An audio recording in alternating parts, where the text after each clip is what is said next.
Councilmember, I know the city manager is coming back about a month from now with recommendations for sites, proposals, options for relocating Dallas City Hall. At that point, is it time to pick an option and move forward? So we in executive session have seen some options. And I think they're finalizing a deal, if you will, to see which one the city gets a better, that fits us better, because we need a place for our meetings. We need a place for free speech, and we have parking needs. And so they're going back and evaluating on those on all the sites.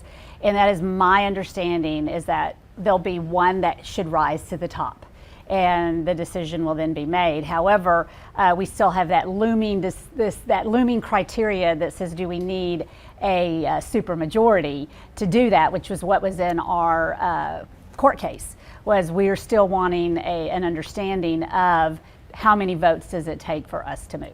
Yeah. You recently dropped that lawsuit against city officials. Why? The lawsuit was really geared at the way it was TOMA. It was how it was written, and it was to permit transparency to our constituents and understanding what it is that we were going to be voting on. And the court sided with us that it was too vague, and we needed a little bit more information, and they went back and it was posted properly. And we did submit to the court that we thought it wasn't, but the court said no, it was. And so we just said, you know what, we'll drop it and move on with the work at hand. If you go into this process with the understanding that there may not be a perfect site that perfectly checks all the boxes, you mentioned parking, you mentioned several factors. What factors in your mind personally need to be at the top when you go into the process? So I'm not for moving City Hall no matter what comes back. So for me, what I'm looking for is, how do we keep 1500 Marilla? And fortunately or unfortunately, I'm married to an architect, so I get to we talk about the numbers that come back and what it would take to demolish the building, what it would take to renovate the building, not to complete replacement, but like just renovation. And I don't think that those numbers that they've given us are viable. I don't. And I know that people have come back and said, it's this and that. But I'm also of the factor of, you know what? Let's just say we want to spend $150 million, right? That's all that we got. And we're going to do it over 10 years, $15 million a year. What does that buy us? And not borrow, and really look at how do we make it work with what we got. As you know, I'm from West Texas. You don't sell the family farm. And I just feel like we are selling our homestead. And 1500 Marilla has been our seat since the late 70s. And I just don't see how a high rise, even if it does meet our needs, makes us have our seat at that location. If a majority of your colleagues decide that relocation is the best option, are you willing to say, you've picked a direction, now we all need to move in that direction? I do believe in, democracy, right? And so majority rules. And if that's the will of the body, then so be it. There'll probably be some lawsuits, especially around what the threshold is for the vote. And I do think there will probably be a lot of friction happening with the public at hand that will be trying to figure out ways to keep us at Marilla. But I do believe in a democracy, and if it falls that way, it falls that way.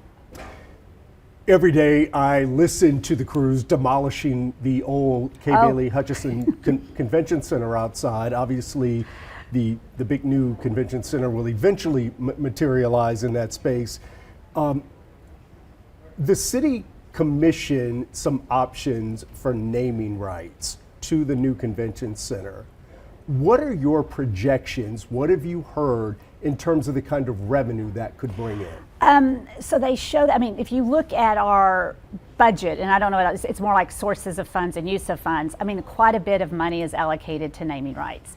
I have heard, I think Fort Worth sold theirs. It's really not a lot. If you look at it, in the needs factor, but it is something contributed to the bottom line. I really don't want to say that our budget hinges on naming rights, but it's a big number, and I can't off the top of my head remember what number it is, but it was like it was enough for people to go, are we sure we can get that? They seem confident that we can, and we're going for a tier 1 status, with competing with conventions like Chicago, Las Vegas, Houston. And so with that being said, I mean, we're going to be at the top of the list to where everybody wants to come to Dallas. So they will get, whoever does put their name on it is going to get significant exposure. Detroit renovated its convention center, and it got, I believe, $1.5 million a year. I think it works out to about $33 million over the next 20-something years. Is that align with what you're seeing, that figure? I've heard 10 to 30.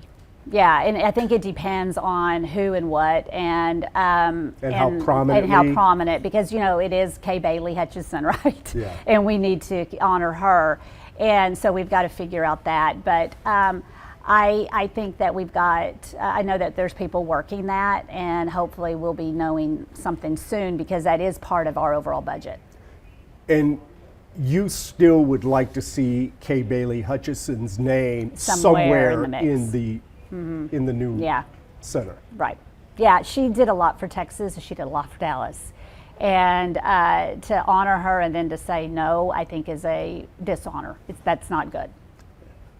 Dallas City Council Member Paula Blackmon, thank you very much for joining us. Thank you.